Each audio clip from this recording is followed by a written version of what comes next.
we go to my next guest because I want to make sure I get as much as I can squeezed in. His name is Dan Barker. He is now the elected Reform UK Party board member. Many congratulations, Dan, on your election. What was the feeling like to be on stage there at a conference on Friday? I think Saturday you were up on stage, weren't you? And indeed Friday as well, as a party board member.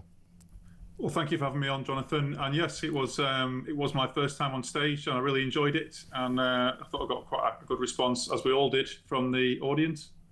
Well, indeed, look, I was there on Friday on a commercial basis, and I must say that I thought the Friday was very well run. Obviously, look, there's still always little bits and pieces you can tweak, but for a party that is still very young and new, it was quite, what I think, a remarkable transformation from what would have been in there only just a couple of years ago. Certainly everyone I spoke to who's been to numerous conferences said this was the biggest and the best they'd witnessed to date.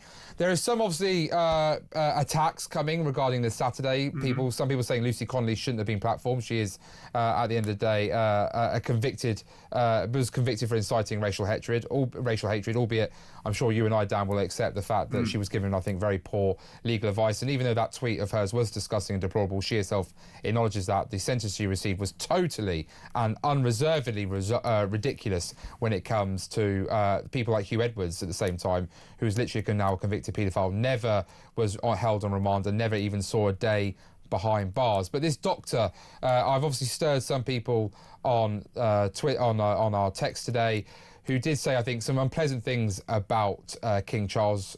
Do you think that was a mistake to platform such an individual?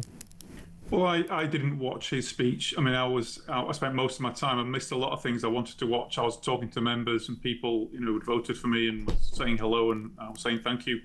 But I mean, I would, the party's response, I think, is appropriate. Is whilst we don't endorse that, everything he said, we are the party of free speech, and he made some valid points in other areas, I understand. And I think that our opposition have jumped on some of his more controversial statements and said that, that's all on reform, etc., etc. And I think it shows that, for a very successful conference, where even with the Angela Rayner resignation, we still managed to keep the headlines on people who were interested in what we were saying, what we were doing, what Nigel was saying, that it's just pettiness, splitting hairs about what one speaker says, who, isn't a, leader, he's not an elected member of the party. He's just someone who came along to give a talk on a topic of interest. So I think it's a bit unfair, a bit rich coming from the Labour Party, really.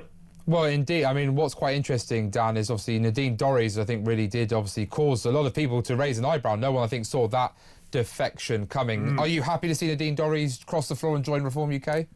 Well, the response I've heard to her coming over, and I was surprised at her, actually. I wasn't expecting her. I was expecting others possibly, but I heard she was quite well received, particularly by women, and I thought that the speech that she gave on the Friday, which was brought forward because of the Rayner announcement, so she was kind of rushed on stage. I thought it was a very good speech, and it came across very well. It landed very well with the membership, I think. Look, Dan, you'd have had the same conversations as I had with some people, which is obviously there is a feeling, I think, that the fear is reform starts to look like Tory Party 2.0. And I think that particularly with ex-Conservative MPs, there's becoming a position of how many more are we simply going to allow to jump ship. And as some people would say, jump on the life raft. Sophie Preston Hall, a great member that I spoke to at Reform Conference, was saying very clearly what I think a lot of members were saying is there should now really be a list of people that you're willing to allow to come across because they share the values consistently with Reform UK in terms of long-term vision on policy, but also kind of the people that will make the reform argument out there on the media, as well as obviously even a deadline to say, look, the life raft won't be floating there forever. Now's your time to come aboard. Do you think that's a right? Do you think you as the party board member and other board members need to consider how long it is you're willing to allow these defections to take place in order to avoid the attack of opponents that you're simply becoming a cast-off for Tory rejects, some people might say, or even the Conservatives saying maybe getting rid of, you're taking some of the worst elements of the Conservative Party into your own ranks? Well, I mean, that will always be levelled at us, whatever happens, every time someone comes over. I mean, I started out life in the Conservatives and I defected, albeit when I did it 18 months ago, There was no Nigel, and Reform were polling at less than 10%. So, everyone thought I was crazy, quite frankly, to go then.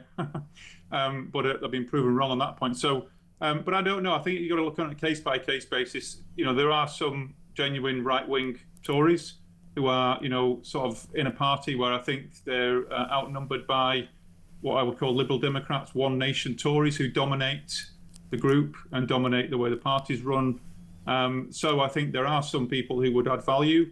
And I think, when Jacob Rees-Mogg, for example, was there on Saturday, people were very hopeful that he would say, I'm joining. He made it very clear he wasn't joining. He was talked about uniting. But, some people like him are universally well respected and well liked. So I think, and then there's everything in between. But I think ultimately it's up to Nigel who will come and who won't come, and when and when not. So I think we'll have to just wait and see. And when it comes to obviously uniting, Nadine Dorries did put out there, and it certainly ruffled feathers I saw online with certain members of Reform UK, that she would like to see Nigel and Boris park their egos to one side, unite in common cause, build an alliance between the Conservatives and Reform UK in order to take the fight to this Labour government. Would you welcome some sort of deal, some sort of alliance between Reform and the Conservatives, or do you think there's simply no need for such a deal? Well, personally, I can't see there being any sort of deal this side of an election. I mean, after an election, depending on how that falls, we'd have to see what the landscape looked like. But I think in terms of Boris, I don't know, he's a very Marmite character, always has been, and even more so since his performance in office. There's some big question marks over his competence, I think, after all the scandals. But I don't think fundamentally Reform don't really need to the Tories for an alliance. And also, you look at the Tories, have they really got to grips with the reasons why they were thrown out of office so abruptly, so brutally by the electorate? I'm not sure they've learnt the lesson yet, or if they have, they certainly haven't demonstrated it publicly enough. With some of the things that come out with and the way that they're attacking Labour as well, I don't think it really shows they've turned a page yet. Very interesting indeed. Now, obviously, Sir Keir Starmer had his reshuffle. Shabana Mahmood is being talked up in the media as being this very tough blue Labour, as they call it, socially conservative Home Secretary who's going to come in. She's going to take Nigel's thunder and Reform UK's thunder away from them and stop these boats. She's going to be willing to do whatever it takes. She's going to be willing to withdraw visas from countries that don't cooperate to take back illegal migrants and foreign national offenders. She's going to delve into looking at the ECHR, particularly around Article 8. She's going to be tough. Dan, do you worry about Shabana Mahmood? Is she someone you fear? Do you think she's going to steal your thunder in Reform UK? And once she takes immigration off the table, there'll be nothing for Reform UK to take after? No, not at all. And I actually hope that she does it. She follows through. She does all those things, because I think whilst it's, we're not Reform out here just to make fiscal capital out of immigration, we want to see this stopped, tomorrow. And it could be stopped tomorrow if they declared a national emergency and took the action required. 1,000 crossings, 1,000 people crossed over on the day of the reshuffle. I mean, this is not a joke. This is a crisis. And the sooner it's sorted out, the better.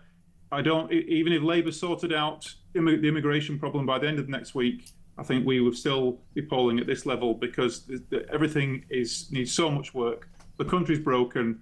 We've had 30 years of a Blairite socialist agenda, and the wheels are coming off now, and we've got to stop it before it's too late. Dan Barker, Reform UK Party board member, thank you so much for joining us on this studio today and giving us your side of things.